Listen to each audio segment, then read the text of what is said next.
Umalis si Rohesha sa Pilipinas na may mabigat na kalooban at nababahalang isipan dahil hindi sigurado si Rohesha kung anong klaseng buhay ang mayroon kapag nasa Qatar na, malayo sa pamilya at kanyang mga kamag-anak. Rohesha anak, kamusta ka na dyan? Tanong ni Aling Trina ang ina ni Rohesha. Magkausap sila ngayon sa video call. Ayos lang naman po ako, Nay. Kayo ba dyan? Balik tanong ni Rohesha kay Aling Trina. Ayos lang naman kami anak. Kailan ka sasahod? Agad na tanong ni Aling Trina. Dismayadong napangiti na lang si Rohesha. Kaya lang yata nangangamusta ang kanyang ina ay para tanungin kung kailan si Rohesha makakasahod. Sa katapusan ba, Nay? Kakadalawang linggo ko pala ngayon. Hindi tulad ng sahuran sa Pilipinas at dito sa Qatar. May sinusunod na monthly payment kapag sa ibang bansa. Hindi ho kinsenas. Seryosong tugon ni Rohesha. Sumama ang timpla ng mukha ni Aling Trina sa kaniyang nalaman. Balak niya pa naman sanang magsugal kasama ang kaniyang mga kumare. Usong-uso kasi sa kanilang barangay ang bingo at bet game gamit ang baraha. Ay, ganun ba? Wala ka bang kahit 500 dyan? Dismayadong tanong ni Aling Trina. Akala kasi ni Aling Trina kapag nagtrabaho na si Rohesha ay magkakapera na si Aling Trina agad. Wala na eh. Alam niya namang napakalaki ng nagastos ko papunta pa lang rito. Seryosong pahayag ni Rohesha. Natapos ang kanilang usapan na mayroong sama ng loob si Rohesha. Naging mahirap kay Rohesha ang mga sumunod na araw. Nag-aalaga siya ng kaniyang among may sakit at sobra ang sungit ni ama niya. 67 years old na ito at may anak na lalaking ubod ng lupit. Si Aris Abdullah ay 30 anyos na at isang businessman sa Qatar.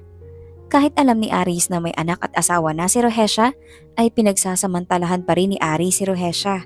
Kapag nalutulog ito, ay hinihipuan niya o di kaya ay ginagalaw ang maselang bahagi. Noong una ay panay haplos lamang ito hanggang sa makalipas ang 2.5 linggong pagtitiis sa paghawak-hawak lang ay tuluyan na niyang ipinasok ang kaniyang alaga sa maselang bahagi ni Rohesha. Nagugulat si Rohesha at nahihintakutan sa ginagawang iyon ng kaniyang among si Aris pero pinagbabantaan si Rohesha ni Aris na papatayin kapag nagsumbong kahit kanino. Shh! Walang dapat makakaalam nito, Rohesha. Kung ayaw mong tapusin ko ang buhay mo rito. Mapagbantang sambit ng malupit niyang amo. Bilyonaryo si Aris at alam ni Rohesha na ang isang domestic helper o katulong na kagaya niyang dayuhan ay maaaring mamiligro ang buhay kapag kinalaban niya ito. Nagpupumigla si Rohesha kung minsan kaya nakakatanggap si Rohesha ng mag-asawang sampal o kaya suntok sa kaniyang sikmura. Pero sir, nahihintakotang pigil ni Rohesha. Nalalaki ang kaniyang mata at naghaharumentado ang kaniyang puso sa sobrang takot na nararamdaman. Walang pero-pero, tanggapin mo ang kabayaran sa pagpapagamit mo sa akin ng iyong katawan. Maging masunurin ka lang at magagawa mong makapag-ipon ng malaki bago ka umalis. Huwag kang mag-alala, hindi kita isusumbong sa asawa ko. Nakangising sambit ni Aris. Nakaramdam ng matinding kilabot si Rohesha sa mga oras na iyon. Naging kalbaryo ang kaniyang pamamasukan bilang katulong sa ibang bansa. Kung inaakala ng iba na madali at walang problema kapag nakapag-abroad ka na, dyan sila nagkakamali. Bukod sa hirap at ng kalooban dahil malayo sa kanilang pamilya, naroon din ang pasakit ng pagtitiis at pangiinsulto ng kaniyang amo sa kanya. Ang mga Pilipino ay hinahamak at tinuturing na mababang uri sa ibang bansa. Walang nagawa si Rohesha kundi ang lumuha habang tinatanggap ang bawat ulos ng salbahan niyang amo. 23 anyos pa lang siya at may 2 ng anak na kambal. Nasa Pilipinas ang asawa niyang si Efren at nag-aalaga sa mga bata. Napakasarap mo talaga. Kitagal kong nagtiis na puro lamang haplos. Mas masarap pala kapag napasukan na kita. May nakakalokong ngiting sabi ni Aris. Saka iniwanan ang hubad ng katawan ni Rohesha. Agad na bumangon si Rohesha kahit pa nananakit ang kaniyang maselang bahagi dahil sa pangbababoy sa kanyang katawan ni Aris. Nandidiri si Rohesha dahil nagalaw ng ibang lalaki at ng amo ni Rohesha, pang si Aris. Napakahirap magtiis rito sa malayo. Kung hindi lang kailangan ng aking pamilya, hindi ako papayag na maging ganito ang aking buhay. Umiiyak na sabi ni Rohesha sa kaniyang sarili. Naging sunod-sunod ang panghahalay sa kanya ni Aris at pagmamalupit ng ina nitong Amina. Rohesha, wala ka talagang utak? Ang sabi ko, dalan mo ko ng matamis na panghimagas. Bakit hindi mo ko kinukuhang babae ka?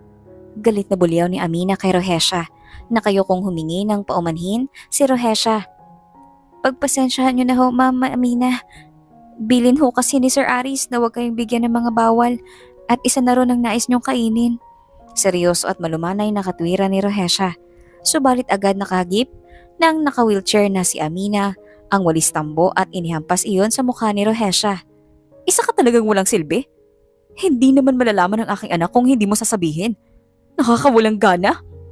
Sigaw muli ni Amina kay Rohesha. Bago umalis ay hinampas pa nito ang likuran ni Rohesha. Nakagat na lang ni Rohesha ang kaniyang ibabang labi para pigilan ang sariling umiyak. Lumipas ang ilang buwan at panay ang kaniyang padala ng 20,000 kay Efren para sa pagpapagawa nila ng bahay. Efren, naipadala ko na ang pera. May sobrang 2,000 yun. Para kina Elijah at Jeriel. Huwag mo pababayaan ang ating mga anak. Seryosong bili ni Rohesha nang magkausap sila ni Efren sa video call. Naging tagumpay si Efren nang marinig ang magandang balita. May maipangbabayad na kasi si Efren sa mga babaeng kinakama niya at inuuwi sa bahay nila. Mabagal ang naging usad ng pagpapagawa nila ng bahay dahil sa kaniyang pabababae at pagpapainom sa mga barkada niyang kapwa lasinggero. Bahagyaring bigyan ng pera ni Efren ang kaniyang mga anak at laging tuyo at itlog ang ipinapaulam niya sa mga bata. Samantalang, letsyong manok at sisig ang pinapupulutan ni Efren sa mga kumpare kapag nagpapainom. Oo, maraming salamat aking asawa. Makakaasa ka.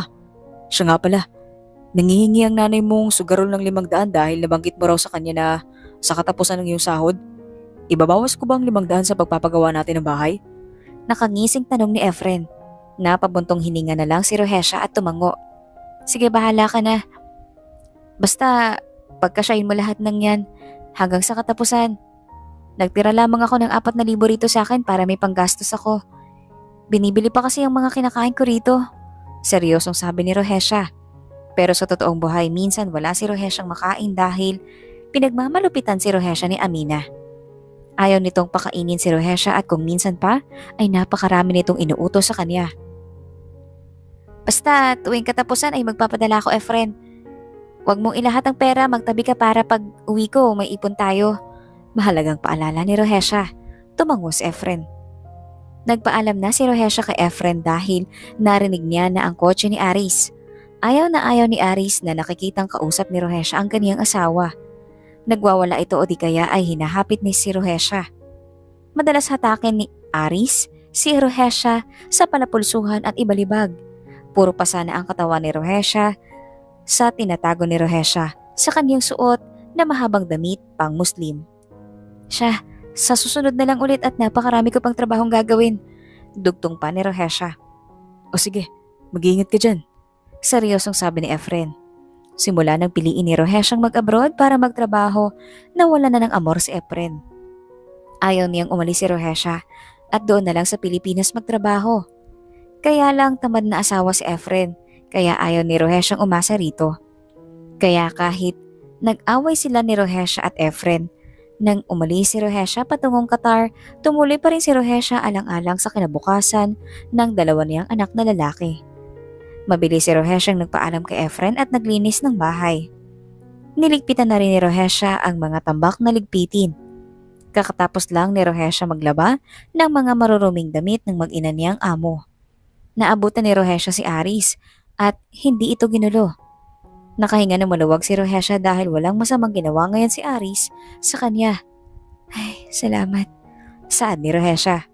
Halos walang pahinga si Rohesha at maayos na tulog dahil sa pagiging katulong niya. Ang 10,000 na nagmumula kay Aris ay hindi ginagalaw ni Rohesha. Ayaw niyang gastusin ang perang naging kabayaran ng mga pangmumulestya sa kanya ni Aris. Nagpatuloy lang si Rohesha sa pag-aayos ng mga gamit nang lumapit si Amina. Rohesha, Itapon mo ang aking mga basura sa kwarto. Bulag ka ba't hindi mo nakikita mga yon? Magmadali ka! Singhal ng matandang si Amina kay Rohesha.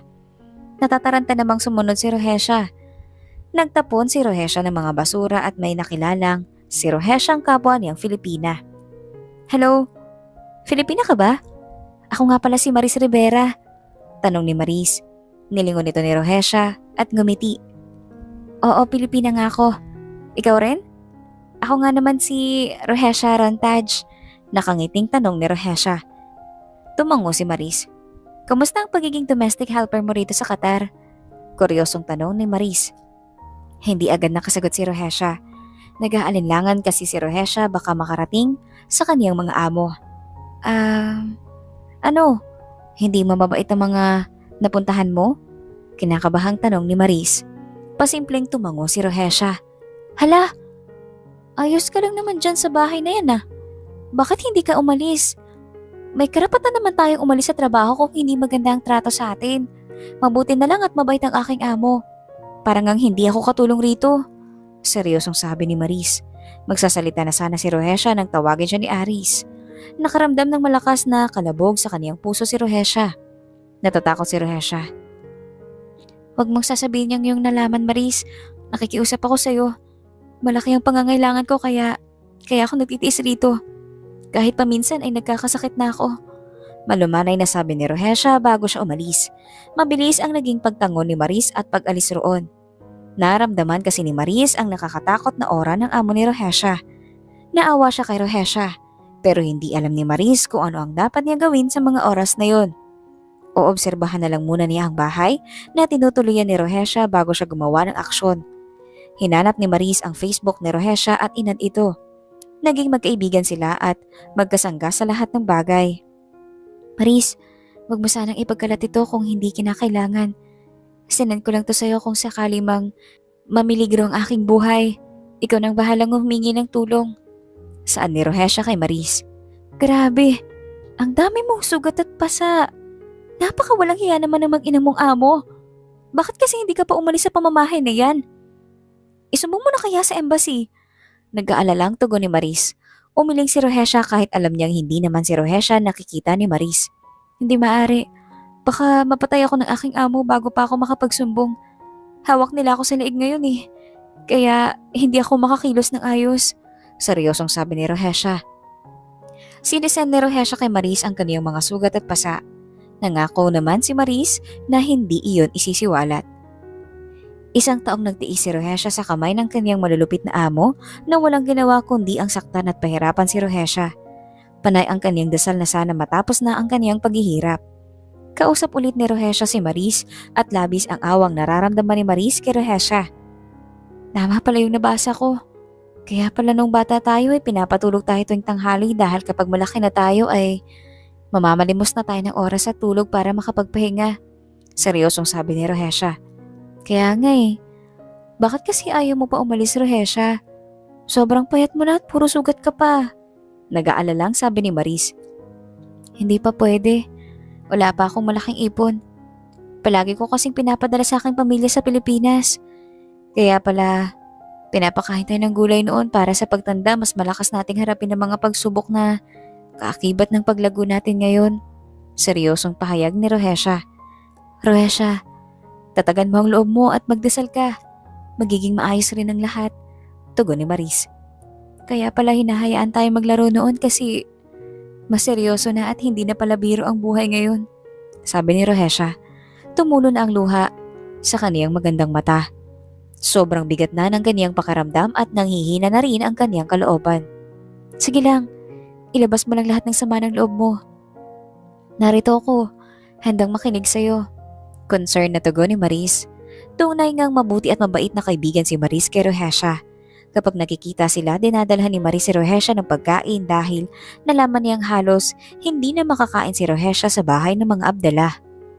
Kaya pala iniingatan tayo noon na hindi masugatan at madapa kasi sa pagtanda mas masasaktan pala tayo.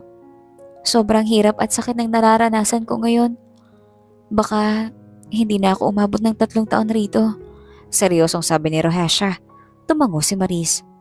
Oo nga. Kaya pala tinuruan tayo maglakad noon kasi Sa pagtanda natin, masyadong malawak yung kailangan nating tahakin sa buhay. Dugtong ni Maris. Malungkot na ngumiti si Rohesha. Kaya pala galit na galit mga guro noon kapag maingay tayo kasi pagtanda. Mahalaga pala ang matuto tayong makinig at hindi ang bumunganga. Kahit pag gusto ko nang magreklamo, hindi ko na magawa dahil sinasaktan nila ako. Lumuluhang sabi ni Rohesha. Alas ka na kasi dyan, Rohesha. Maawa ka sa sarili mo.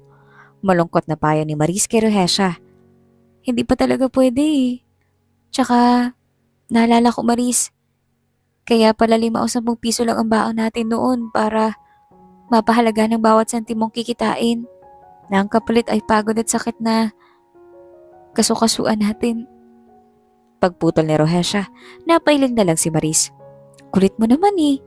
Namimiligro na nga yung buhay mo dyan sa mga bahay na yan. Naiinis na tugon ni Maris. Konti na lang Maris. Matatapos na ang bahay namin. Nakakalungkot lang dahil namimiss ko na sila makasama.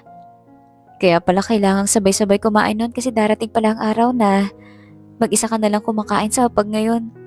Saad ni Rohesha. Tuluyan ng naluha si Marie sa mga naririnig sa bibig ni Rohesha. Oo Rohesha, kaya nga ngayon, kaya pala palagi tayong karga ng mga magulang natin kasi kapag tumanda walang ibang bubuhat sa atin kundi sarili lang natin. Seryosong sabi ni Maris. Oo nga no, kakamiss tuloy maging bata. Malayo sa problema. Kaya pala yung mga magulang natin ayaw tayo malingat sa paningin nila noon.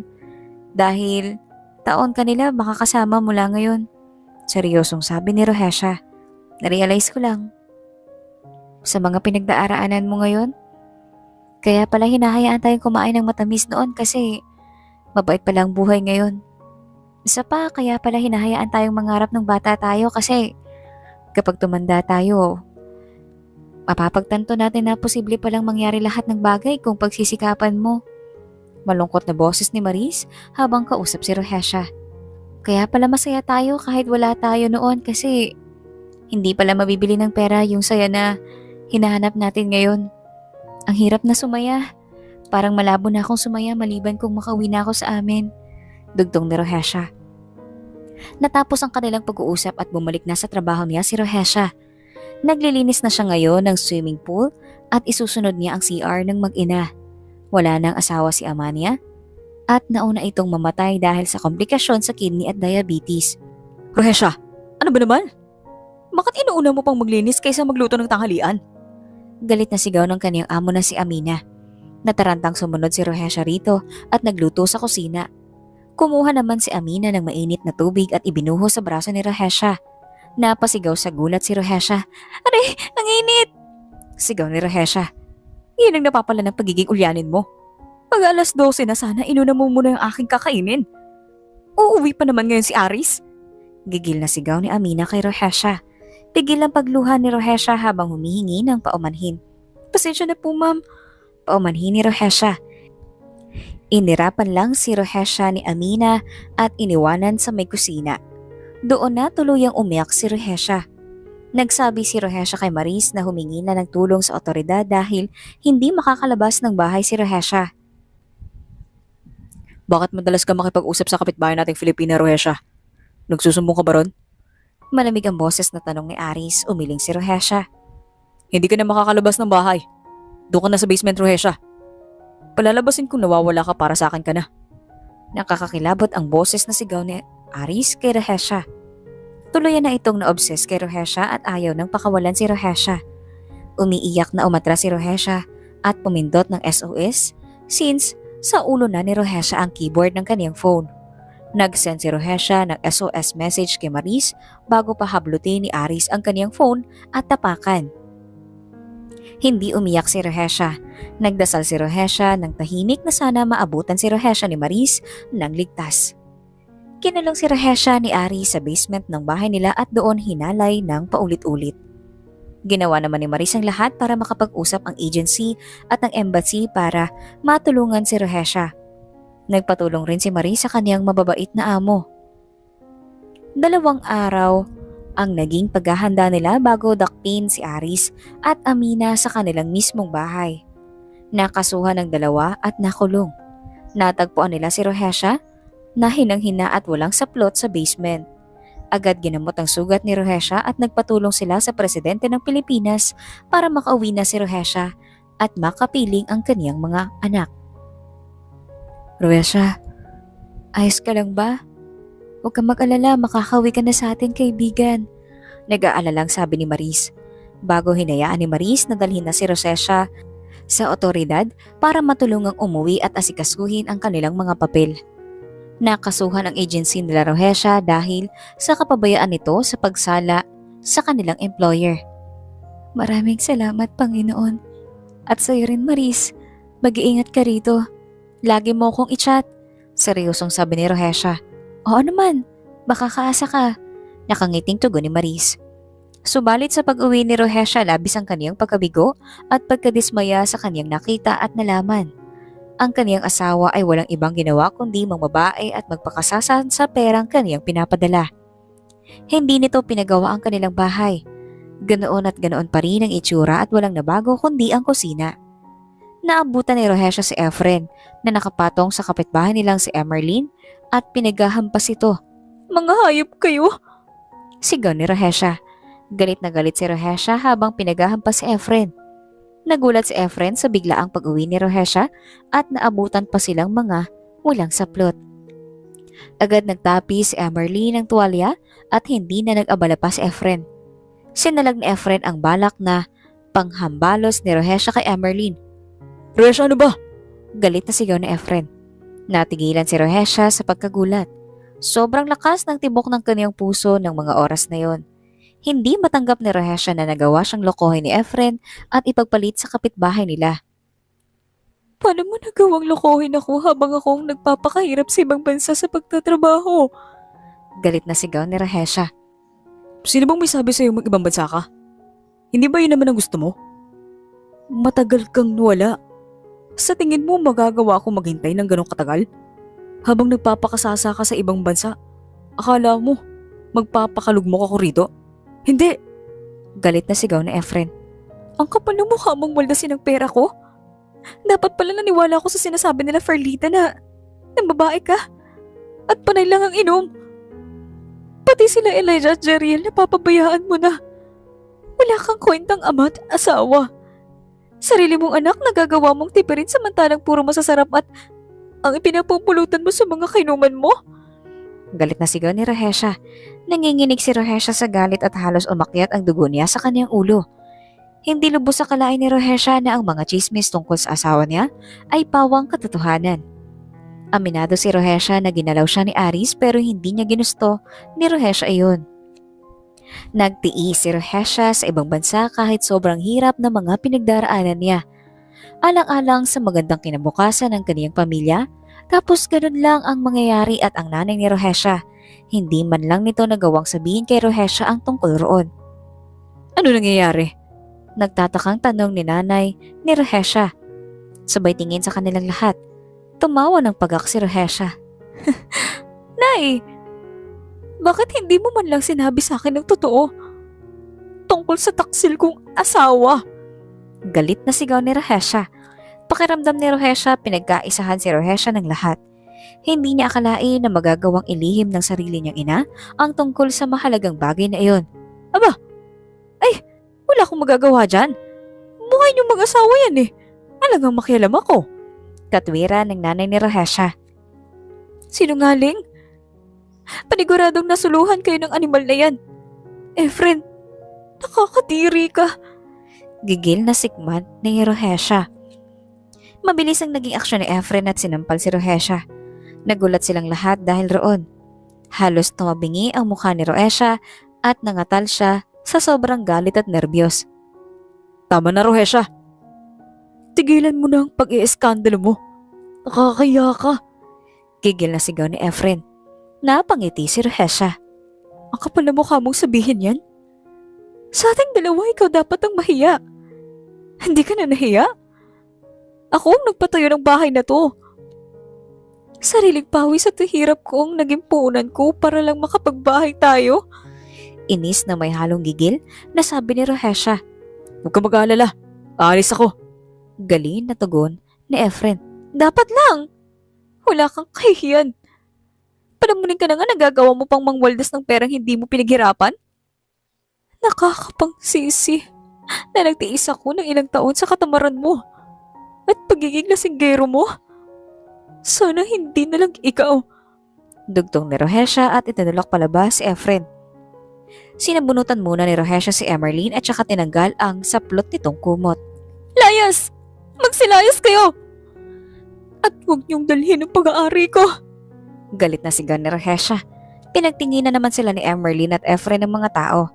May ilan pang kumuha ng video at larawan ng dalawa. Panay ang iyak ni Rohesha nang umalis ang asawa niyang si Efren. Nanghihinayang si Rohesha sa pagmamahal at effort na nilaan niya sa maling tao.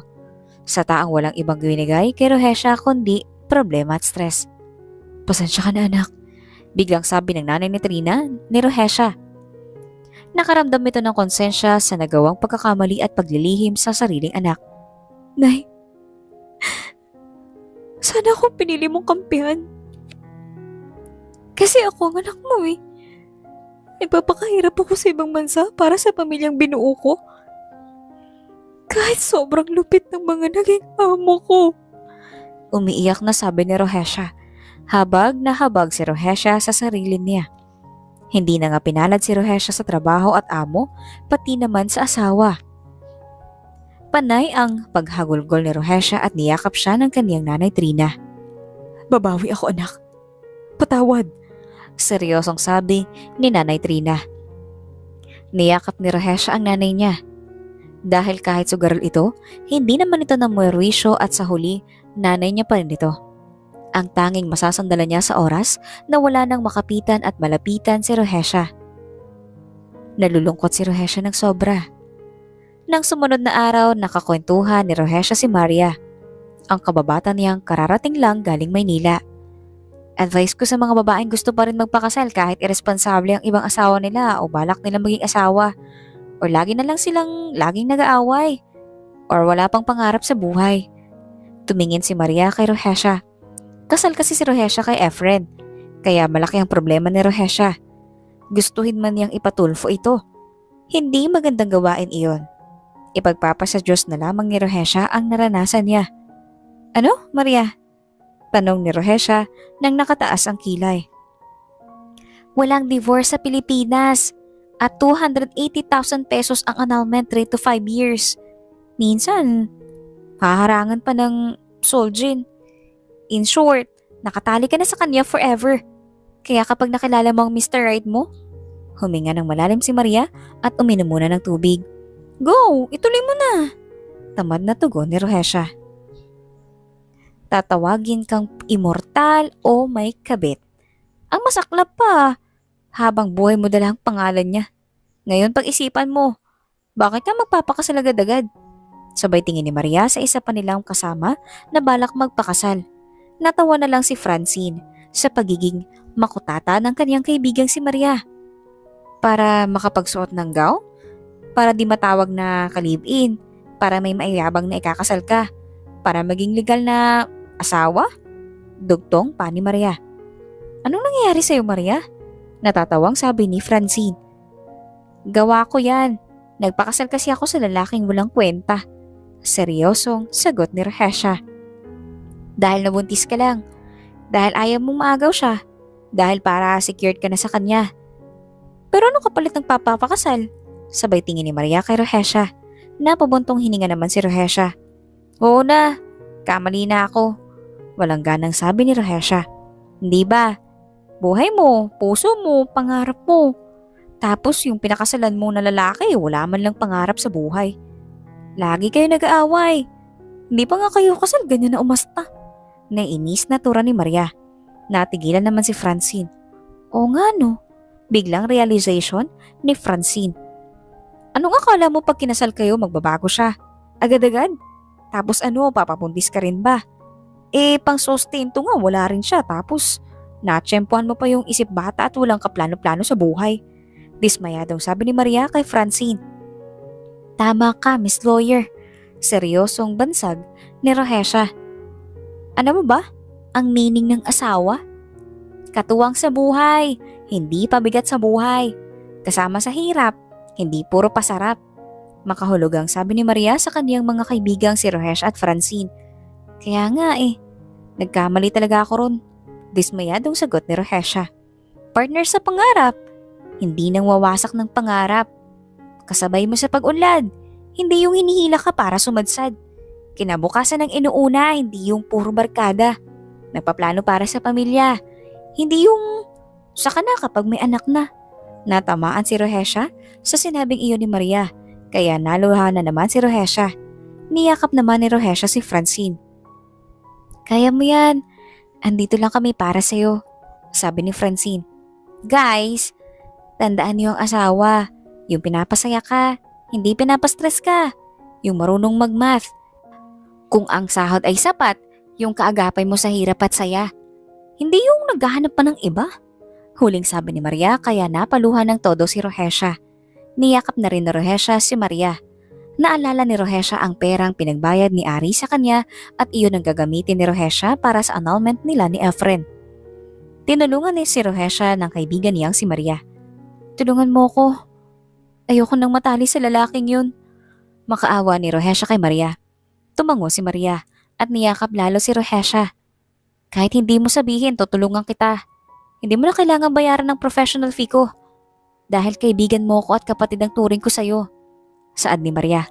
Nagpasalamat naman si Rohesha sa kanya. Tunay ngang mapalad ang mga taong nagtitiwala sa Diyos. Dahil may pinadala si Lord na magiging katuwang ni Rohesha at aagapay sa kanyang balak gawin.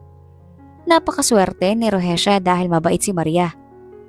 Maraming salamat Maria, sabit ni Rohesha. Walang anuman. Ikaw pa ba? Nakangiting tugon ni Maria. Lumipas ang 3 taon. Matagal rin na naging proseso ng annulment at malapit na iyong matapos sa tulong ni Maria. Mas mabilis pa ang naging proseso ng kay Rohesha dahil kay Maria ay inabot lamang ng 3 taon. Grabe, ang galing mong lawyer, nagawa mong maaprobahan agad ang annulment ko. Thank you, masiglang sabi ni Rohesha. Ngumiti lang si Maria at sinabing ilibre na lang siya ni Rohesha ng milk tea. Ayos na kay Maria yon. Ilibre mo na lang ako ng big brew, nakangiting sabi ni Maria. Sige ba? Yun lang pala Mabilis na sagot ni Rohesha sa kaibigan at nagtungo agad sila sa Big Brew sa milk tea shop. Naging malaya si Rohesha pero may isa pang naging dagok sa buhay ni Rohesha. Iyon ang nangyari kay Elijah at Jeriel. Lumaki si Elijah na malayo ang loob sa kaniyang kapatid na si Jeriel. Ayaw ni Elijah kasama si Jeriel at madalas iwanan nito ang kaniyang kapatid. Naging masagulero si Elijah at nasasakop sa mga pagnanakaw at droga sa edad na 15. Simula nang iwanan ni Rohesha sila Elijah at Jeriel, sa naging ama ay natutos Elijah na magnakaw at gumawa ng mga bagay na hindi kaaya-aya. Anak, patawarin mo ko. Nagkulang ang mama sa'yo. Akala ko, hindi kayo pababayaan ng inyong ama kapag nag-abroad ako. Gusto ko lang naman kayo magkaroon ng magandang kinabukasan. Pagkausap ni Rohesha sa kanyang anak na si Elijah nang umuwi ito. Ha? Anong magandang kinabukasan na sinasabi mo, ma? Ganito ba? Natuto ko magnakaw at mubarkada dahil sa hirap na dinaranas namin ni Jeriel. Halos itlog at tuyol palagi ang inuulam namin. Malumanay pero masama ang loob na sabi ni Elijah.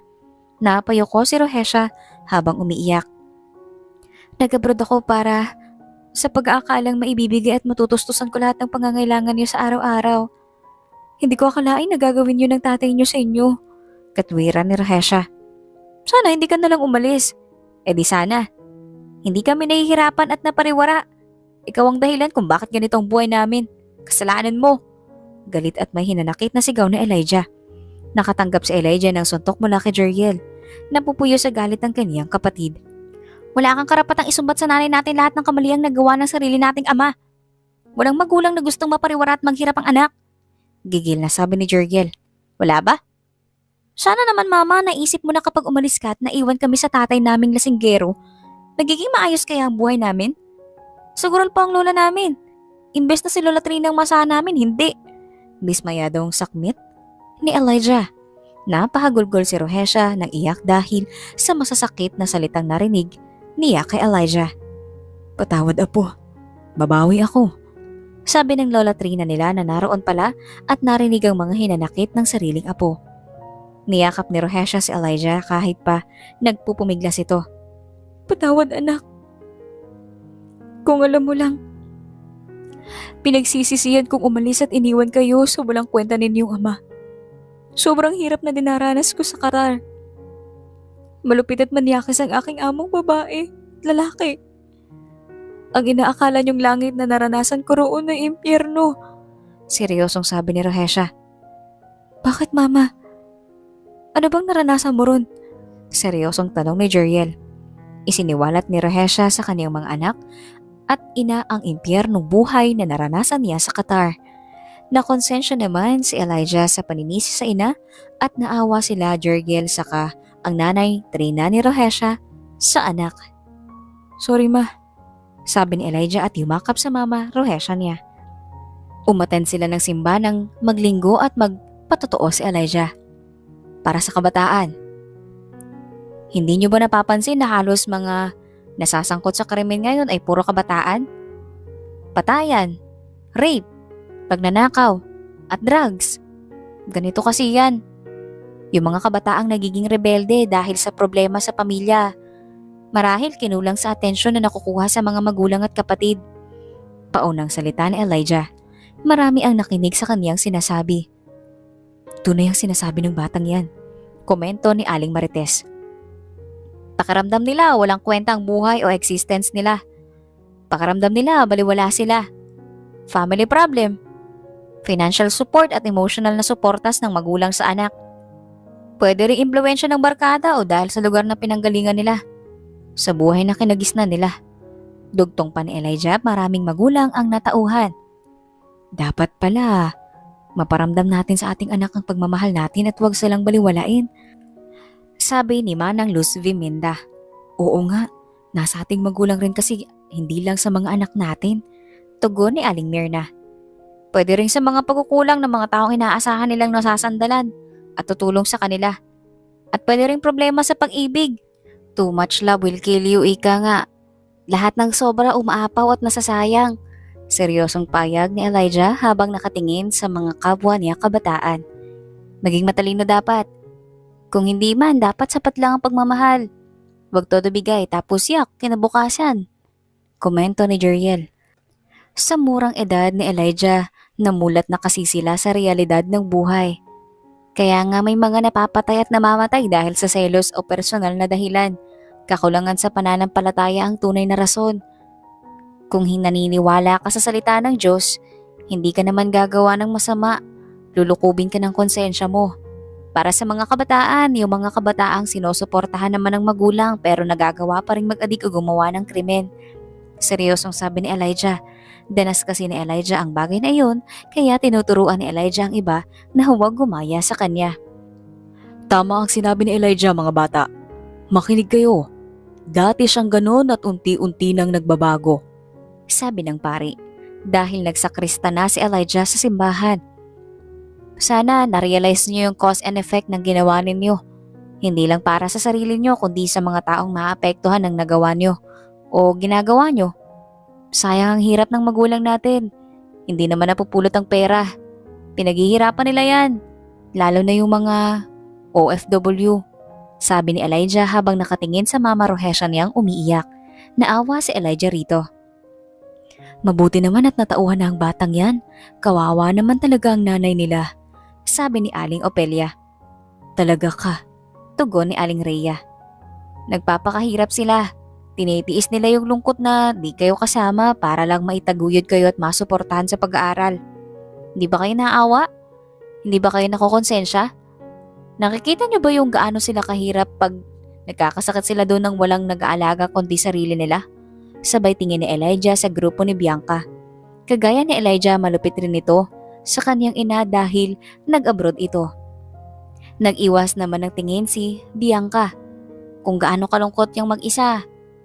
Nang wala kang kasama, tiniis nila yon para lang sa ikabubuti ng pamilya nila. Natin.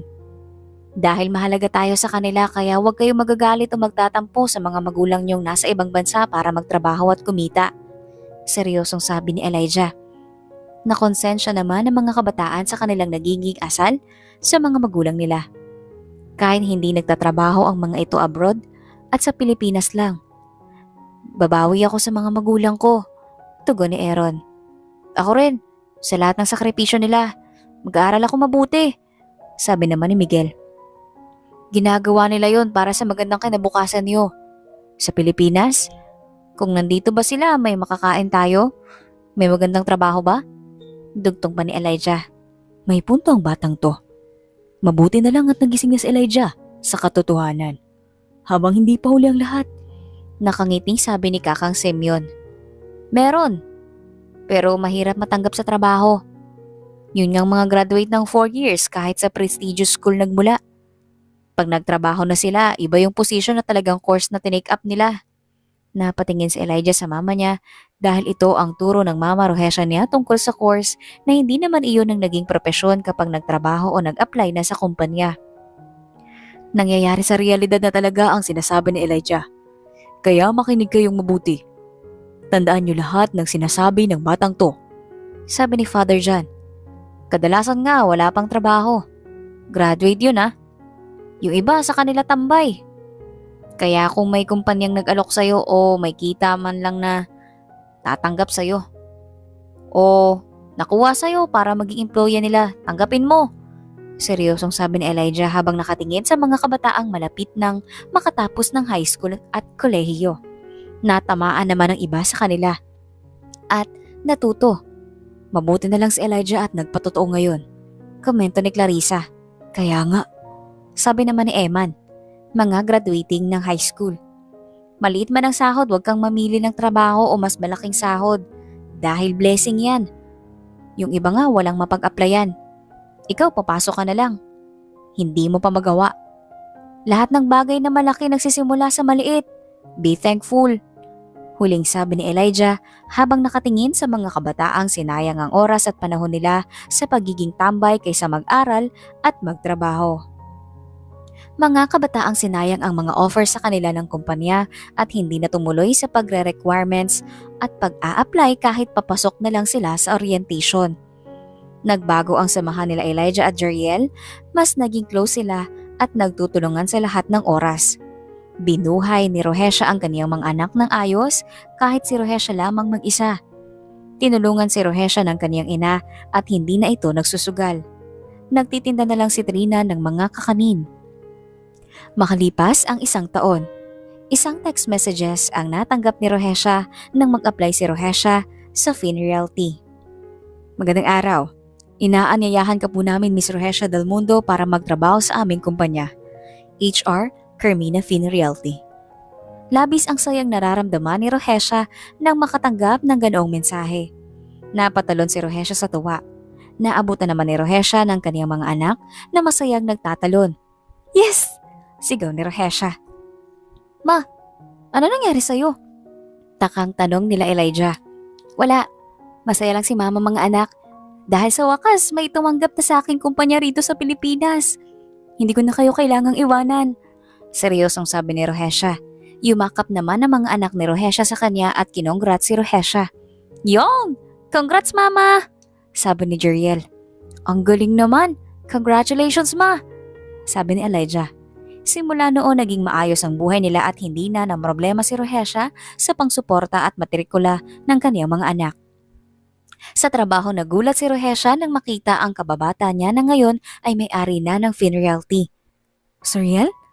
Hindi makapaniwala ang tanong ni Rohesha. Oh, Rohesha, ikaw pala. Kamusta ka na? Gulat ring tanong ni Suriel Fin. Ang isa sa pinakamayamang businessman sa buong mundo.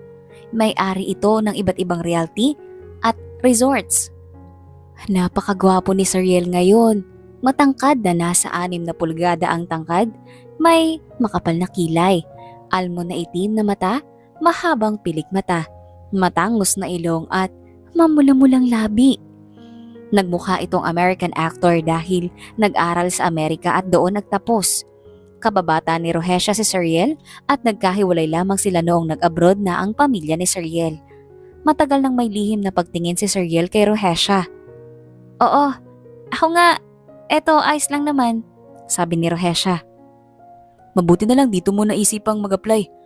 Akala ko kung sinong Rohesha ang tinutukoy ni Carmina. Ikaw pala, namiss kita. Seryosong sabi ni Sariel. Kahit seryoso ay hindi magawang itago ni Sariel ang tunay niyang nararamdaman.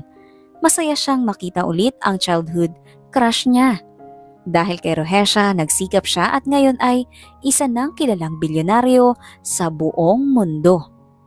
Oo nga, hindi ko akalain na magiging boss ko yung kabatang nakakalaro ko lang noon. Seryosong sabi ni Rohesha, natawa naman si Sariel. Oo nga eh, bakit pala divorce ang nakalagay sa resume mo? Nagtatakang tanong ni Sariel. Nakaramdam si Sariel ng lungkot at panghihinayang. Wala, malas ako sa love life eh. Hiwalay na kami ng asawa ko. Seryosong pag-amin ni Rohesha.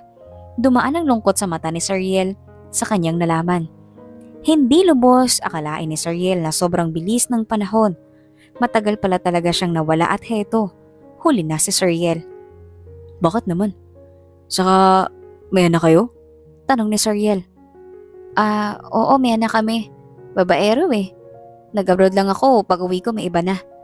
Pinaldas lang ang pera na pinaghirapan ko. Pati mga anak namin napabayaan. Seryosong kwento ni Rohesha. Nakaramdam ng awa si Sariel sa kwento ni Rohesha. Parang gusto niyang yakapin si Rohesha at i-comfort. Pero nahihiya si Sariel. Ayaw ni Sariel na isipin ni Roheshang mapagsamantala siya. Gaano kayo katagal? Tanong ni Rohesha. Matagal rin. Mga 6 na taon bago kami nagpakasal at nagpamilya. Lumaki ang mga anak namin at nag-abroad ako para masuportahan sila. Sagot naman ni Rohesha. Magte-10 ka na ngayon ano? Tanong ni Sariel dahil naalala niya pa rin ang birthday ni Rohesha kahit sobrang tagal na panahon niyang nawala. Hindi kailanman nagkaroon ng asawa o kasintahan man lang si Sariel dahil gusto niyang si Rohesha iyon. Oo, ikaw naman 35 na. 2 taon lang ang tanda mo sa akin. Natatawang tugon ni Rohesha. Ngumiti si Sariel. May bala ka pa ba mag-asawa? O mag-boyfriend? May boyfriend ka ba ngayon? Tanong ni Sariel. Hindi ko alam eh. Mukhang malabo na ako magkaasawa dahil 33 anyos na ako. Sabi ni Rohesha. Hindi ka naman mukhang 33 eh. Mukha kang 21 lang. Sabi ni Sariel nang seryoso. Tinawa na naman ni Rohesha ang sinabi ni Sariel. Bolero? Ikaw rin naman. Balik? Nabiro ni Rohesha. Nang mga oras na yon, kakaibang saya ang nararamdaman nila Rohesha at Sariel. Simula nang makausap ni Rohesha si Sariel ay nagsimula na ulit maging masaya si Rohesha. Nakalimutan ni Rohesha ang nakaraan at muling natutong sumaya kahit si Rohesha lamang mag-isa. Ganyan dapat. Palagi kang masaya para hindi ka stress. Natatawang biro ni Sariel. Salamat. Tugon ni Rohesha nang nakangiti. Naikwento ni Rohesha lahat ng pinagdaanan niya kay Sariel at isa lang ang na-realize ni Sariel. Iyon ay tanggapin ng buong pagkatao ni Rohesha sa kabila ng madilim na nakaraan ng babae. Handa si Sariel na tanggapin ng mga anak ni Rohesha at maging ama ng mga ito. Sumama si Rohesha kay Sariel sa pinapagawang bagong subdivision sa may Tagaytay at muntikan na si Roheshang mabagsakan ng mga bakal. Mabuti na lang at maagap si Sariel at nagawang yakapin si Rohesha at tumakbo palayo roon. Bumagsak ang dalawa sa malamig na semento. Nagasgasan ang siko ni Sariel sa pagprotekta niya kay Rohesha. Napakabilis ng tibok ng puso ni Rohesha sa mga oras na iyon sa sobrang takot at nerbiyos. Ayos ka lang ba? Nag-aalalang tanong ni Rohesha. Nauna si Sariel tumayo bago siya tinulungan ni Rohesha. Nadugo ang siko nito. Wala to. Mahalaga safe ka. Seryosong sabi ni Sariel. Hindi naman pumayag si Rohesha na hindi malalapatan ng first aid ang sugat ni Sariel kaya nagtungo sila sa malaking tent at roon ginamot si Rohesha ang sugat ni Sariel. Sa mga oras na yon, ramdam ni Sariel ang matinding pag-aalala ni Rohesha kahit pa ganon lamang ang sugat na natamo ni Sariel. Maraming salamat. Pasensya ka na, nasaktan ka patuloy. Nakasimangot na sabi ni Rohesha. Wala yun. Huwag ka mag-alala, malayo naman sa bituka. Mas mahalaga yung kaligtasan mo. Hindi ako magiging masaya kung mawawala ka sa akin. Seryosong sabi ni Sariel. Tumayo si Sariel at inilagay ang magkabila niyang palad sa pagitan ni Rohesha at kinorner ito. Anong ibig mong sabihin? Kinakabahang tanong ni Rohesha. Ang ibig ko sabihin, Rohesha, simula pagkabata gusto na kita. Umalis lang kami ng Pilipinas kaya hindi ko nagawang aminin sa'yo. Matagal ako nawala. Aminado akong nagsisisi dahil hindi ko agad bumalik. Hindi sana nagkaganyan ang buhay mo kung ako ang nakatuluyan mo. Seryosong panimula ni Sariel. Natahimik si Rohesha at napabuntong hininga. Sayang nga eh. Sana ikaw na lang ang minahal ko. Aminadong nakalimot na dahil matagal na yon pero nag-iwan na yun ng trauma at sakit sa akin. Pag-amin ni Rohesha. Alam ko pero Rohesha, handa akong tanggapin ang buong pagkatao na may anak ka man o may madilim na nakaraan. Handa akong baguhin ang paniniwala mo at panindigan ko habang buhay. Hindi ako nabibigla. Dahil noon pa naman talaga kita gusto at umuwi ka ko para sa'yo. Seryosong sabi ni Sariel at hinawakan ng baba ni Rohesha. Pinakatitigan ni Sariel ang magandang mukha ni Rohesha. Pero, hindi ka ba lugi dahil hindi na ako virgin at may anak pa? Nag-aalalang tanong ni Rohesha. Sobrang lakas na ng kabog ng dibdib ni Rohesha sa mga oras na yon. Kinikilig si Rohesha kay Sariel at kakaibang saya ang kanyang nararamdaman. Kilala ni Rohesha si Sariel. Nagsasabi ito ng totoo dahil wala sa bokabularyo ni Sariel ang magsinungaling noon pa man. Bakit ako malulugi? Hindi Rohesha. Kung yun lang iniisip mo, hindi ang katawan mo ang habol ko kundi ang puso mo. Matagal na panahon na rin ako nagtiis at nagsisi na hindi ka binalikan agad. Hayaan mong bumawi ako. Mahabang litanya ni Sariel. Napakabilis ng tibok ng puso ni Sariel sa mga oras na iyon. Sa wakas, nagawa na ni Sariel na magtapat sa kaniyang nararamdaman sa childhood, first crush at first love niyang si Rohesha. Kung totoo yan, kahit walang kasiguradahan at hindi ko alam kung may patutunguhan, handa akong buksan muli ang aking puso para sa iyo, Sariel. Nakangiting sabi ni Rohesha. Ang kanilang puso ay sabay na bumilisang tibok. Ramdam ni Rohesha at Sariel ang mainit na humahaplo sa kanilang mga puso sa oras na iyon. Niyakap ni Sariel si Rohesha at hinalikan sa labi ng matagal. Tinugunan naman ni Rohesha ang halik na iginawad ni Sariel. Maraming salamat sa iyong pagpayag. Saad ni Sariel. Mas dapat ako magpasalamat dahil niligtas mo ang buhay ko. Wala na sana ako ngayon kung hindi dahil sa iyo. Isa pa, maraming salamat sa pagtanggap mo sa akin. Sabi ni Rohesha nang umiiyak. Shh! Huwag kang umiyak. Hindi naman porkit may anak ka na at wala ka ng karapatang mahalin. Kahanga-hanga nga ang katulad mo. Nakangiting sabi ni Sariel. Niyakap ni Sariel si Rohesha at hinalikan sa noo. Paano mo nasabi? Kuryosong tanong ni Rohesha. Dahil nagawa mong magpakatatag kahit ikaw na lang mag-isa. Pinatunayan mo sa aming lahat na hindi mo kailangan ng lalaki para buhayin ang dalawang mong anak, Rohesha. Hindi biro ang pagiging single mom. Mahabang paliwanag ni Sariel. Napangiti na lang si Rohesha sa lantarang paghanga ni Sariel sa kanya. Oo na. Basta siguraduhin mong hindi lang ako ang mamahalin mo pati ang mga anak ko. Ayokong pagbuhatan mo sila ng kamay. Paalala agad ni Rohesha kay Sariel dahil naalala ni Rohesha na maraming cases na sinasaktan ng stepfather ang anak ng mga asawa nito.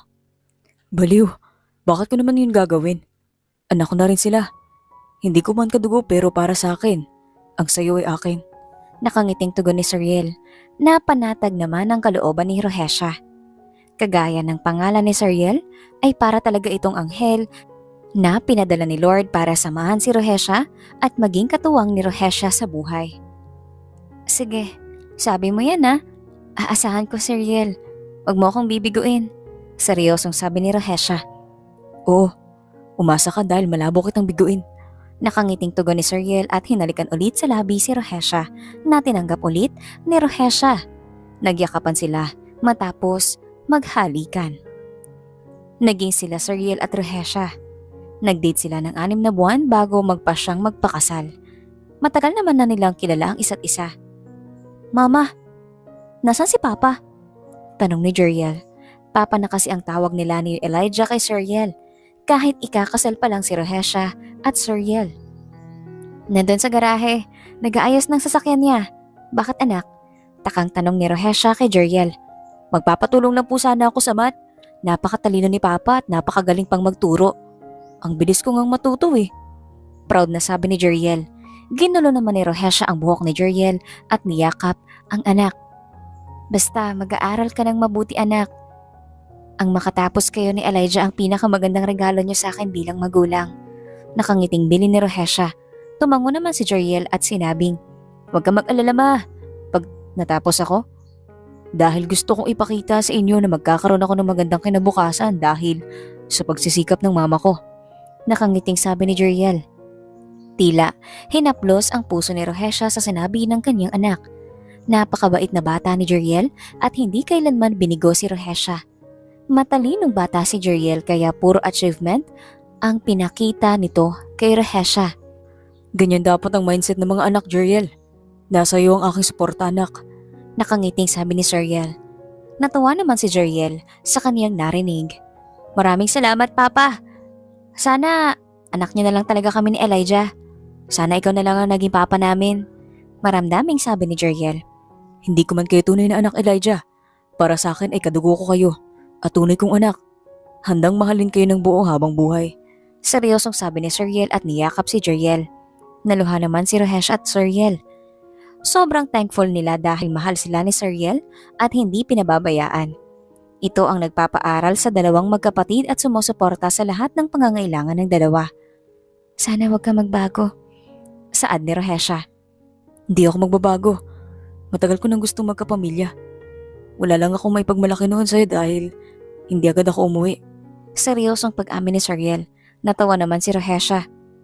Alam mo, sa totoo niyan, hindi naman mahalaga sa akin yung kung mayaman ka o may pera ka. Ang mahalaga yung sabay nating pagsisikapang buhayin ng anak natin. Seryosong tugon ni Rohesha. Lalo lang nahulog si Jeriel sa sinabing iyon ni Rohesha. Bilang isang lalaki, gusto ko mabigyan ka ng magandang buhay at magandang kinabukasan ng aking mga anak. Tsaka, magiging anak. Ayoko makaranas kayo ng hirap.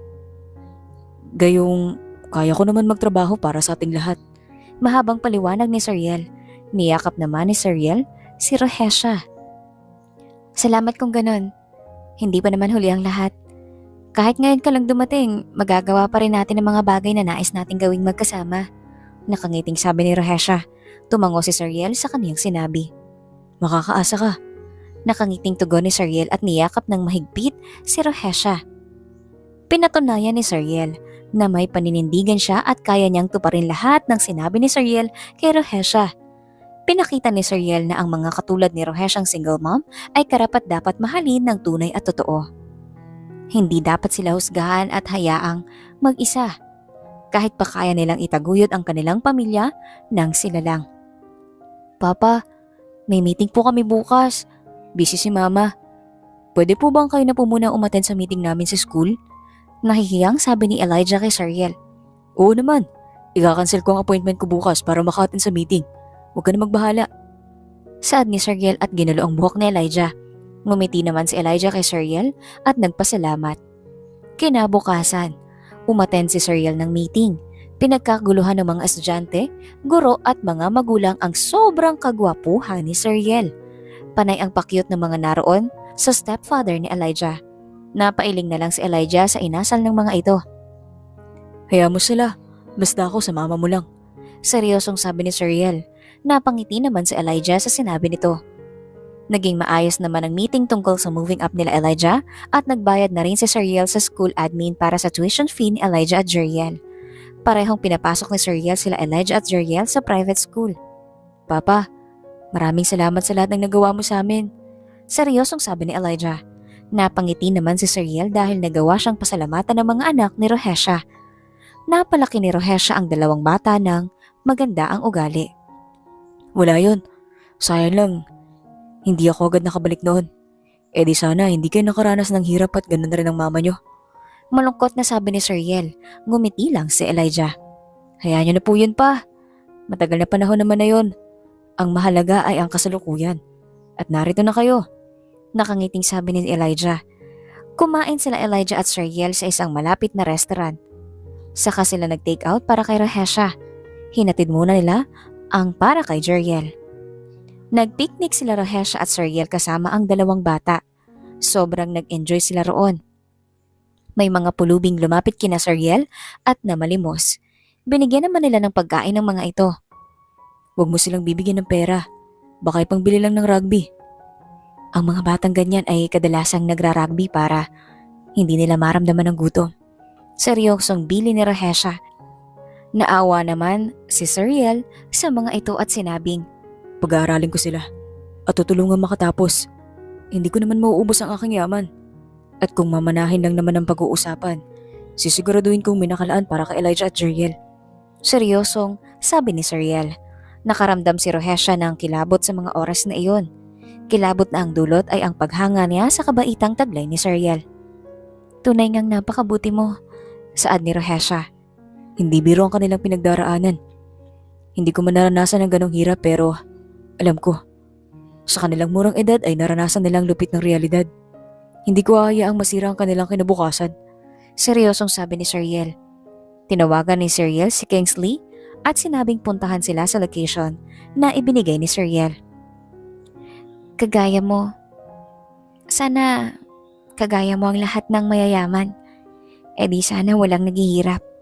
Walang batang pagala-gala sa lansangan, sabi ni Rohesha. Doon lang sinabi ni Sariel na nagbibigay siya ng funds sa mga charity program at orphanage. Kaya nga kahit ako lang, nagdodonate ako. Dahil kung wala naman si Lord sa buhay ko, hindi ko mararanasang yumaman at maging isang bilyonaryo. Ang perang hawak ko ay hiram lamang. Hindi ko naman madadala sa hukay. Seryosong tugon ni Sariel. Tumango si Rohesha bilang pagsang-ayon. Makalipas ang ilang oras, dumating si Kingsley. Bakit po, boss? Nagtatakang tanong ni Kingsley kung bakit siya pinatawag ng kaniyang among si Sariel. Dalhin mo ang mga batang to sa charity homes ko sa Australia at tulungang makapag-aral. Handa akong gumastos para sa makapapos sila. Paliguan, bihisan ng ayos at bilan mo sila ng matitinong kasuotan. Bili ni Sariel. Tumango si Kingsley at sinunod ang sinabi ng kaniyang among si Sariel. Maraming salamat po kuya, naluluhang sabi ng mga bata. 4 silang pulubi na tutulungan ni Sariel. 2 lalaki at 2 batang babae. Walang anuman, basta mag-iingat kayo palagi sa pag-aaral ng mabuti. Mahalagang paalala ni Sariel. Tumango naman ang mga bata at sumama na kay Kingsley. Simula noon, nagbago na ang buhay ng mga batang tinulungan ni Sariel. Nabalita ang engagement ni Sariel Finn sa buong mundo dahil na-feature ito sa magazine at news TV. Marami ang nanghusga dahil may anak na si Rohesha at galing sa divorce. Pero hindi iyon naging hadlang para matibag ang kanilang pag-iibigan. Huwag mo silang intindihin. Ako ang nagmamahal sa iyo at makakasama mo habang buhay. Hindi sila. Walang ibang karapat dapat sa akin kundi ikaw. Malambing na sabi ni Sariel at niyakap si Rohesha. Napakaganda ni Rohesha sa suot niyang engagement dress. Tila isa itong diyosa mula sa Olympus. Hindi rin halatang nagkaanak ito ng 2 dahil napaka-sexy pa rin. Matangkad, may straight na itim na buhok, almond na brown na mata, medyo makapal na kilay, mahabang pilik mata, matangos na ilong at manipis na pulang labi. Bagamat marami ang tutol sa pag-iibigan nila, marami rin ang sumusuporta dahil deserve raw ng mga single mom ang mahalin at irespeto. Go mama, napakaganda mo! Supportive na sabi ni Jeriel. Oo nga ma, hayaan mo sila. Inggit lang yung mga yan sa'yo. Saad naman ni Elijah. Nawala ang agam-agaw at kaba sa puso ni Rohesha dahil sa sigaw ng kanyang mga anak. Natuloy ang engagement at inanyayahan nila ang mga taong dumalo sa kanilang church wedding. Kinabukasan, umuwi ang lola ni Sariel sa Pilipinas. Napakasungit nito at ayaw kay Rohesha nang malamang papakasalan ng kaniyang apo. At nagpa siya agad na umuwi sa Pilipinas para tutulan ang kasalang magaganap. Magandang umaga, Lola. Lola Anastasia. Bati ni Sariel nang salubungin ng matanda. Walang maganda sa umaga. Lalo pa't nalaman kong hindi ka man lang pumili para nang pakakasalan, Sariel? Inis na sabi ng lola ni Sariel. Magandang umaga ho, sabi ni Rohesha. Saktong labas naman ni Rohesha para salubungin rin ang lola Anastasia ni Sariel at nagmano rito pero hindi ibinigay ng matanda ang kaniyang kamay at nilagpasan lamang si Rohesha. Naghanda na agad ang mga katulong nang makakain sa mahabang lamesa para sa umagahan ng buong pamilya. Ayokong kasabay kumain ng mga mag-iinang yan, Sariel. Mauna na akong kumain. Mamaya kayo magsikain. Baka mawalan ako ng gana. Matabang nasabi ni Lola Anastasia. Nakaramdam ng matinding inis si Elijah at Jeriel sa inasal ng matanda. Lola naman. Kontra ni Sariel. Makinig ka sa akin. Ayokong makasal ka sa babaeng may 2 ng anak at kasal noon. Hindi magandang tingnan, Sariel.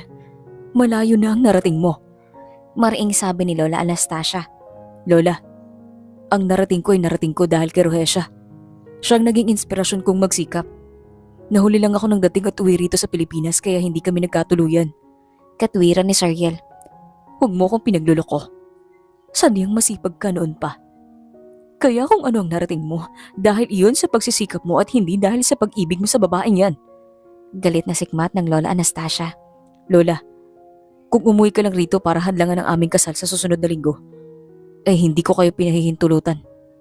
Walang sino man ang makakapagdikta sa akin ng pag-ibig o ang pagdating sa buhay pag-ibig. Mariing sabi ni Sariel. Naglalabasan na ang ugat sa kanyang sentido at leeg at sa pagpipigil ng galit. Aba, at kinakalaban mo na ako ngayon? Mataray na sabi ni Lola Anastasia.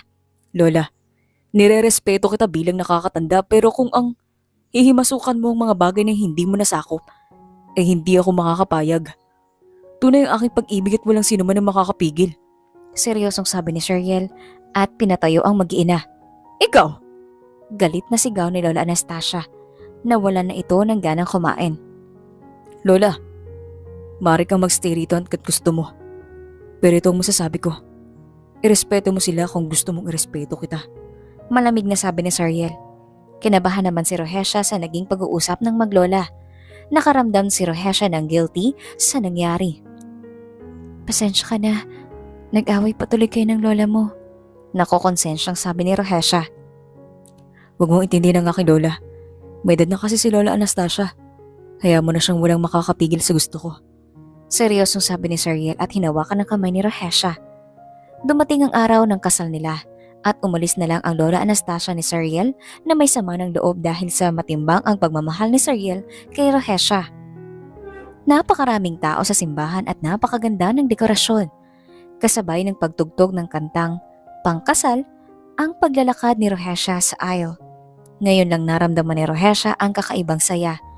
Saya na alam ni Rohesha ang tunay na at walang hanggan. Nakangiti si Rohesha habang naglalakad kasabay ng kanyang ina na si Aling Trina. Nauna sila Jeriel at Elijah kasama ang mga abay. Napakagwapo ni Sariel sa suot nitong tuxedo. Naglahad ng kamay si Sariel at tinanggap iyon ni Rohesha. Nagsimula ang seremonyas ng kasal at nagpalitan sila Sariel at Rohesha ng wedding vow. Ako, si Sariel Finn, ay tinatanggap si Rohesha del Mundo bilang aking asawa at katuwang habang buhay. Ipinapangako kong magiging tapat at totoo ko sa iyo. Sa mga panahong ikaw ay nasa ilaw at nasa dilim, sa mga panahong ikaw ang malakas at mahina, sa bawat hininga ko, ipinapangako kong mamahalin kita ng higit pa sa aking sarili. Igagalang kita at pahalaga ng bawat sandali na magkasama tayo. Mahal kita simula una hanggang dulo, Rohesha. Nakangiting sambit ni Sariel, naluha naman si Rohesha sa kanyang narinig. Ako si Rohesha del Mundo. Nangangako akong magiging iyong gabay sa bawat paglalakbay, iyong kandungan sa bawat bagyo at iyong pinakamalaking tagahanga sa bawat tagumpay. Ipinapangako kong maging iyong kasama sa pagtanda. Hahawakan ko ang iyong kamay sa bawat hamon at yayakapin ka sa bawat gabi. Sa bawat araw na lumilipas, lalo kong napagtatanto kung gaano ka kahalaga sa akin. Ipinapangako kong ipapakita at ipaparamdam sa iyo ang aking pag-ibig sa bawat araw. Ikaw ang aking tahanan at kaligayahan. Mahal kita higit pa sa iyong inaakala. Salamat sa iyong pagtanggap sa akin sa kabila ng lahat. Umiiyak na sabi ni Rohesha. Isa na kayo ngayong ganap na mag-asawa. Saad ng pari. Inannounce naman sila ng pari bilang isang ganap na mag-asawa. Sobrang saya ng kanilang mga puso habang binabati ng kanilang mga bisita. Thank you Lord, saad ni Rohesha. Napagtanto ni Rohesha na hindi pa huli ang lahat para maging masaya at mahalin. Dahil darating ang panahon na kahit hindi mo hilingin, may kusang dadating. Dahil iyon ang itinadhana. Namuhay sila Rohesha at Sariel nang masaya kasama ang kanilang mga anak.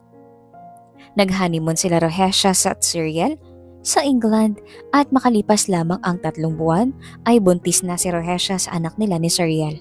Nangako si Sariel na mamumuhay sila ng masaya at kumpleto.